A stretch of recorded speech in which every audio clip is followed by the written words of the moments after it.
Welcome to student success classes. तो दोस्त आज विद न्यू लर्निंग के साथ हम लोग आ रहे हैं। तो we will study today informal letter. आज हम लोग इनफॉर्मल लेटर पढ़ेंगे। इनफॉर्मल लेटर आपने जरूर सुना होगा। लेटर दो टाइप के होते हैं। इसके पहले मैंने ऑलरेडी वीडियो बना दिया है कि लेटर के कितने टाइप होते हैं, कौन सा टेंस यूज करेंगे उसमें, फॉर्मल लेटर में क्या आता है। इनफॉर्मल लेटर में अब हम देखने वाले हैं। इनफॉर्मल लेटर का दूसरा भी नाम कह सकते हैं फैमिली लेटर। इसको हम पर्सनल लेटर भी कहते हैं, है ना। पर्सनल लेटर भी कहा जा सकता है, या फिर कह सकते हो फैमिली लेटर, है ना। Family letter. तो ये वर्ड से ही पता चल जा रहा है कि इसका दूसरा नेम जो है वो कुछ ऐसे है कि जब हम पर्सनली किसी को हम जानते हैं अच्छी तरह से, जिसके बीच हमारे उसके बीच एक अच्छी रिलेशन है, मतलब दोस्ताना है, याराना है, तो उन लोगों के बीच में जब भी हम लेटर लिखेंगे that would be informal letter और पर्सनल लेटर और फैमिली लेटर कहेंगे। ठीक है। जैसे अपने दोस्त को लिखना है तो पर्सनल लेटर लिखना पड़ेगा। अपने चाचा चाची, नाना नानी, अंकल आंट को लिखना है तभी भी आप पर्सनल लेटर ही लिखोगे। यानी ये जितने भी रिलेशन होते हैं, जो क्लोज लोग होते हैं, जिनसे हमारी अच्छी बनती है, उनके साथ हम फॉर्मल लेटर नहीं लिखते हैं, बल्कि हम इनफॉर्मल लेटर लिखते हैं, यानी कि अनौपचारिक लेटर भी कहा जाता है हिंदी में। तो let us start without delay, बिना देर किए चालू करते हैं। तो सबसे पहले फॉर्मेट, जो बॉक्स बनाया हो, तो आप लोग बोर्ड एग्जाम में बॉक्स मत बनाने लगना, ठीक है। बॉक्स आपको नहीं बनाना है। ये स्कोरिंग क्वेश्चन है। फॉर्मल इनफॉर्मल में से कोई भी एक दे सकता है। हालांकि दोनों में से कोई एक आने वाला है, इसलिए मैं दोनों बता रहा हूं, है ना। पहले फॉर्मेट बताऊंगा, उसके बाद हम लोग एग्जाम्पल देखेंगे, ठीक है। ये जो बॉक्स बना है, तो आपको जरूरी नहीं कि बॉक्स बनाना है। बोर्ड एग्जाम में आपको ये पॉइंट आउट मैं कर रहा हूं कि यहां पे तुम्हारा एड्रेस रहेगा, खुद जो भेजने वाला है। जैसे मैं लिख रहा हूं तो मेरा एड्रेस होगा, आप लिख रहे हो तो आपका एड्रेस होगा। तो बोर्ड एग्जाम में आपका एड्रेस ऑलरेडी दिया रहेगा, आपको किस नाम से लिखना है वो नीचे मेंशन करने के लिए आपको दिया रहेगा। ये जो नेम दिया है ना, बोर्ड एग्जाम में जो नेम दिया रहेगा कि आप फला नाम से इस जगह पे रहते हो, तो आपको इस फला फ्रेंड को इस नाम से है, उसके इस एड्रेस पे आपको लेटर लिखना है। ऐसे क्वेश्चन ऑलरेडी बोर्ड में दिया रहेगा, ठीक है। आपको अपना पर्सनल नेम लिखने की जरूरत नहीं है। तो सबसे पहले आता है सेंडर्स एड्रेस। सेंडर्स एड्रेस सबसे पहले लिखेंगे ऊपर, है ना। हालांकि ये कॉमन है, किसके जैसा है, फॉर्मल लेटर जैसे ही है, लेकिन यहां पे only and only sender's address आएगा, और बाकी सब इनफॉर्मल में फॉर्मल से थोड़ा सा अलग है, ठीक है। चलो देखते हैं। लैंग्वेज थोड़ा सा इजी होगी, इजी गोइंग, अपने रफ लैंग्वेज, अपने प्यार भरे लैंग्वेज में, अपने इमोशनल लैंग्वेज में इसे हम लिख सकते हैं। सेंडर्स एड्रेस, डेट, यहां पे एक लाइन आपको स्किप करना है, ठीक है। एक लाइन आपको क्या करना है, स्किप करना है, स्किप कर देना है। ये स्किप करने के लिए इसलिए बोल रहा हूं कि ये और बेहतर दिखेगा, क्योंकि लाइन स्किप नहीं कर सब कंजेस्टेड हो जाएगा। इसलिए बेटर तरीके से याद रखना कि लाइन स्किप करना बहुत जरूरी है, एक लाइन। फिर डेट लिखना, जैसे कि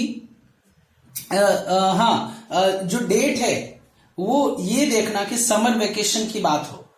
मतलब कि यहाँ पे क्वेश्चन दिया है कि समर वेकेशन, जो दूसरा एग्जांपल देना है समर वेकेशन, अगर दे रहा है कि काइट फ्लाइंग डे के दिन फ्रेंड के घर पे गए, तो वो एक्सपीरियंस लिखना है। तो आपको याद रखना होगा फैब में तुम्हें क्या करना पड़ेगा, जैन फैब वाला जो डेज है वो तुम्हें लिखना पड़ेगा। मतलब तारीख वो जैन फैब के बीच वाला आएगा, जो या फिर जब भी पड़ता है वो तारीख, या तो पहले भी जा सकते हो फ्रेंड के यहाँ, है ना, काइट फ्लाइंग डे, या फिर पतंग उड़ाने,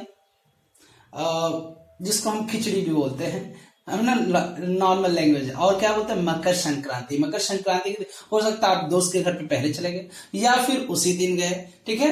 जो कुछ दिन की छुट्टी होती है, 3-4 दिन की, तो उस दिन आपने क्या स्पेंड किया। तो आपका डेट कुछ सिमिलर जो टॉपिक है उससे रिलेटेड होना चाहिए। अगर योगा डे का एक्सपीरियंस बता रहे हो, अपने फ्रेंड को लिख रहे हो, तो यहाँ पे जून 21 जून वाला डेट, या फिर उसके बाद वाला डेट हो सकता है, ठीक है। समझ में आया। तो डेट आप क्या रखोगे, जिसके बाद जो एग्जांपल देने वाला हूं वो एक्चुअली समर वेकेशन में जो स्पेंड टाइम करते हो अपने फ्रेंड के यहाँ, तो वो एक्सपीरियंस अपने फ्रेंड को लिखना है।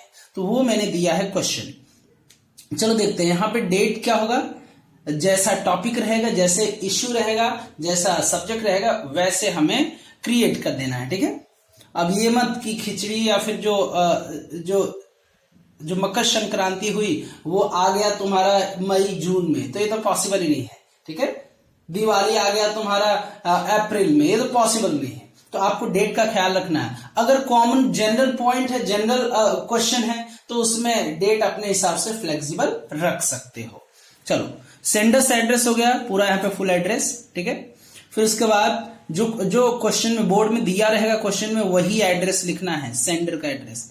फिर उसका डेट हो गया, एक लाइन छोड़ देना, फिर एक लाइन स्किप कर दो, यहां पे स्किप करो, स्किप किए। फिर उसके बाद नीचे आओ, ग्रीटिंग या सैल्यूटेशन इसको बोलते हैं, क्या बोलते हैं, सैल्यूटेटरी ओपनिंग भी बोल सकते हैं, ठीक है। सैल्यूटेटरी ओपनिंग का मतलब कि पहले सैल्यूटेशंस करते हैं, यानी हम किसी को अभिवादन नमस्कार करते हैं ना, ये एक फॉर्मेलिटी होती है और कुछ नहीं। ये फॉर्मेलिटी है कि चाचा है तो डियर अंकल, माँ है तो डियर मदर, अगर दूर हो फादर को लिख रहे हो तो डियर फादर, है ना। ऐसे आप स्टार्टअप कर सकते हो, मैं बताऊंगा कि कैसे आप स्टार्टअप करोगे, ठीक है। अभी मैं बता देता हूं कि ये ग्रीटिंग कैसे आप स्टार्टअप करोगे। ग्रीटिंग चालू करने की, सैल्यूटेशन चालू करने का ये आसान तरीका है।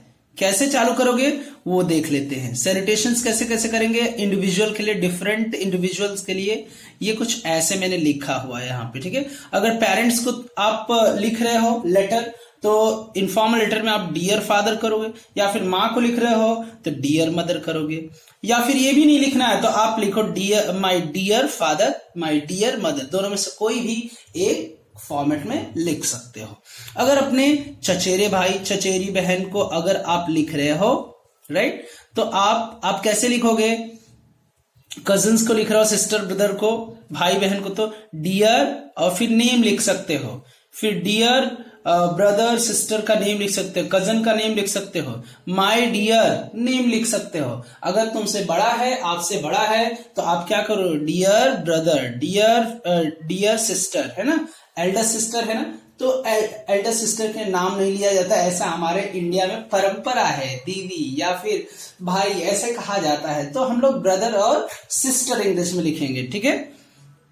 नेक्स्ट, जब रिलेटिव को आप लिख रहे होते हो, रिलेटिव यानी सगे संबंधी को, तो आपको dear uncle, dear aunty, dear aunt, ठीक है, या फिर my dear aunt, my dear uncle, my dear aunty भी लिखा जा सकता है।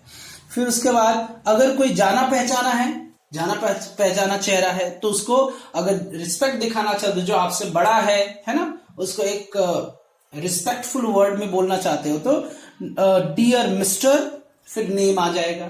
अगर लेडी है तो डियर मिस, नेम आ जाएगा, ठीक है। अगर शादीशुदा है तो डियर मिस्ट्रेस हो जाएगा, ठीक है, मिस की जगह मिस्ट्रेस हो जाएगा। चलो, आई थिंक ये ग्रीटिंग सैल्यूटेशन आपको समझ में आ गया कि ग्रीटिंग कैसे हम स्टार्टअप करेंगे। ग्रीटिंग के बाद नंबर आता है 3 पैराग्राफ हमें क्रिएट करना है। टोटल कितने पैराग्राफ, 3 पैराग्राफ क्रिएट करना है। पहला पैराग्राफ होगा इंट्रोडक्टरी, जिसमें इंट्रोडक्शन होगा कि आप किस टॉपिक पे बात कर, क्यों लिख रहे हैं, लिख रहे हैं तो क्या लिख रहे हैं, तो पहला चीज क्या होगा कि आप क्या लिख रहे हो, ठीक है। लेटर लिख रहा हूं, लेकिन क्यों लिख रहा हूं, ये सबसे पहले ही 2 लाइन में बता देना है तुम्हें, जिसको हम ओपनिंग लाइन भी बोलते हैं या फिर पर्पस लाइन भी बोलते हैं, कि आपका लिखने का पर्पस क्या है, ठीक है। जैसे I am writing this letter to ask apology, right, this is to ask apology, पहले ही पॉइंट में तुम्हें बता देना है 2-3 लाइन में कि मैं क्यों लिख रहा हूं, लिखने का मकसद क्या है, ठीक है। फिर दूसरा पैराग्राफ, जब भी पैराग्राफ स्विच करते हो तो आपको याद रखना है कि एक लाइन का स्किपिंग चाहिए, ठीक है। तो बॉडी पार्ट और डिटेल्स अबाउट द पर्पस, यानी जो पर्पस आपने यहां बताया कि इस पर्पस से लिख रहा हूं, तो उस पर्पस में रीजन हो सकते हैं, वजह हो सकते हैं, इफेक्ट कि इसका इफेक्ट क्या हुआ, है ना, इसकी वजह से क्या हुआ, और सॉल्यूशन, अगर कोई प्रॉब्लम है तो उसका सॉल्यूशन क्या हो सकता है। तो इसको बोलते हैं, सेकंड पैराग्राफ को रीजन इफेक्ट सॉल्यूशन लाइन भी बोलते हैं। तो ऐसी लाइंस जिसके अंदर रीजंस हो या फिर इफेक्ट हो या फिर सॉल्यूशन दिया गया हो, ठीक है। ये main part of the body भी कहा जाता है। क्या कहा जाता है, main part of the body, जो बॉडी का जो मेन हिस्सा होता है ना, जिसको बॉडी पार्ट भी कहीं कहीं लिखा हुआ आपको मिलेगा, बॉडी है ना। जो 3 पैराग्राफ है उसमें बीच वाला को बॉडी बोलते हैं या फिर बॉडी पार्ट बोलते हैं, या फिर बोल सकते डिटेल्स अबाउट द पर्पस, जो पर्पस आपने पहले पैराग्राफ में लिखा उसी का रीजन इफेक्ट सॉल्यूशन क्या होना चाहिए, ठीक है। तीसरा पैराग्राफ में एक लाइन फिर से स्किप कर देना यहाँ पे, ठीक है। तीसरा पैराग्राफ बनाते हो, कंक्लूडिंग लाइंस, मतलब कि फाइनली कहने का आपका मतलब क्या है, क्यों ये कह रहे हो, ठीक है, और क्या एक्सपेक्ट करते हो, तो ये लास्ट में आपको कंक्लूडिंग लाइंस में लिखना है। और एंडिंग लाइंस भी इसको कहा जा सकता है, कंक्लूडिंग लाइन या फिर एंडिंग लाइंस। तो पहला इंट्रोडक्शन, इंट्रोडक्टरी लाइंस, फिर इसका बॉडी पार्ट, फिर कंक्लूडिंग लाइंस, या फिर इसको दूसरे तरीके से कह सकते हो purpose lines, details about the purpose, और तीसरा एंडिंग लाइंस भी कह सकते हो। और लास्ट में यहाँ पे एक लाइन जरूर छोड़ोगे, ठीक है ना, एक लाइन छोड़ के, क्योंकि सब कंजेस्टेड मैं नहीं बताना चाहता, कंजेस्टेड लिखोगे तो तुम्हारा मार्क्स कटने के चांसेस हो जाएंगे, पॉसिबिलिटी बढ़ जाएगी, इसलिए मैं नहीं चाहता कि तुम्हारा मार्क्स कटे, ठीक है। सब्सक्रिप्शन और कॉम्प्लीमेंट्री क्लोजिंग, सब्सक्रिप्शन इसको कहा जाता है, सब्सक्रिप्शन कैसे लिखते हैं वो भी मैं बताऊंगा, और कॉम्प्लीमेंट्री क्लोजिंग भी कह सकते हो, है ना, या फिर सैल्यूटरी क्लोजिंग भी कहा जाता है, ठीक है, सैल्यूटरी क्लोजिंग भी कह सकते हो इसे। क्या नाम से पुकारते हैं, जो एंडिंग होता है, जैसे कि योर्स लविंग, है ना, योर लविंग सन, या फिर योर अफेक्शनेट, योर्स अफेक्शनेट, कुछ ऐसे हम स्टार्टअप करेंगे। देख लेते हैं सब्सक्रिप्शन में कैसे कैसे लिखेंगे, राइट। सब्सक्रिप्शन में हम कैसे इट मीन्स जवाब देंगे, मतलब हम कैसे उस जगह पे हम फिलअप करेंगे, ठीक है। तो लेट अस सी, तो लीव टेकिंग, हाँ इसको लीव टेकिंग भी कहते हैं, आप याद रखना, इसको लीव टेकिंग भी बोलते हैं, इसको और क्या कहा जाता है, लीव टेकिंग पार्ट। ये जो हिस्सा है इसको सब्सक्रिप्शन बोलो, कॉम्प्लीमेंट्री क्लोजिंग बोलो, या फिर लीव टेकिंग पार्ट भी कह सकते हो। क्यों, क्योंकि यहाँ पे आप विदा लेते हो, एक दूसरे से क्या होते हैं, आप एक तरीके से एक दूसरे को अलविदा कहते हो, ठीक है। चलो आगे, लेट अस सी। सबसे पहले अगर आप अपने क्लोज वन फैमिली मेंबर से या फिर रिलेटिव से आप विदा ले रहे हो, सब्सक्रिप्शन या फिर क्लोजिंग कर रहे हो, तो आपको लिखना होगा योर अफेक्शनेट। योर अफेक्शनेट का मीनिंग होता है आपका प्यारा, है ना। योर अफेक्शनेट सन, आपका प्यारा बेटा, अगर बेटी है तो डॉटर, है ना।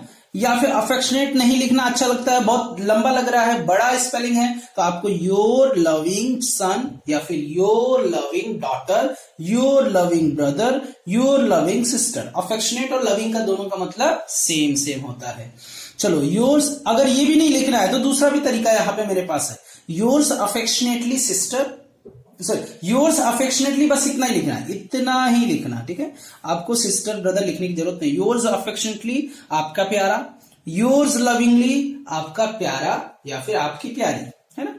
अब फ्रेंड्स को, अगर दोस्त को आप लेटर लिख रहे हो, है ना, इनफॉर्मल लेटर, तो आप क्या करोगे, दोस्त को अगर लिख रहे हो तो सीधे सीधे आप बोलोगे आपका प्यारा दोस्त, तो योर्स लविंग फ्रेंड। ये भी नहीं लिखना है तो योर्स लविंगली भी लिखेंगे तभी भी चलेगा, योर्स लविंग फ्रेंड या फिर योर्स लविंगली आपका प्यारा या फिर आपका प्यारा दोस्त, दोनों में से कोई एक लिख सकते हो, ठीक है।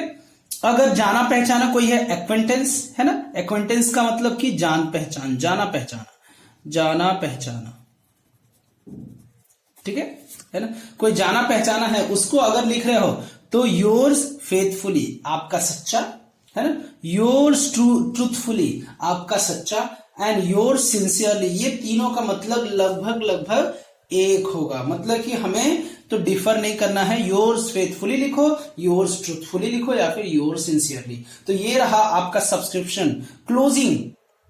क्लोजिंग लीव टेकिंग कैसे करोगे, कैसे लेटर लिखने के बाद, इनफॉर्मल लेटर लिखने के बाद लीव टेकिंग करोगे, स्पेशली ये इनफॉर्मल लेटर के लिए है, ठीक है।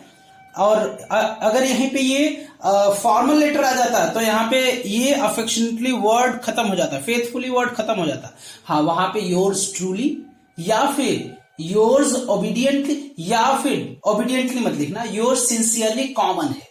अगर ये इनफॉर्मल लेटर नहीं होता तो योर्स सिंसियरली लिख देता तो आसानी से हमें मार्क्स मिल जाता है, ठीक है। तो हमें ज्यादा टेंशन नहीं लेना है, I am just removing it, अब हम चलते हैं एंडिंग पार्ट में।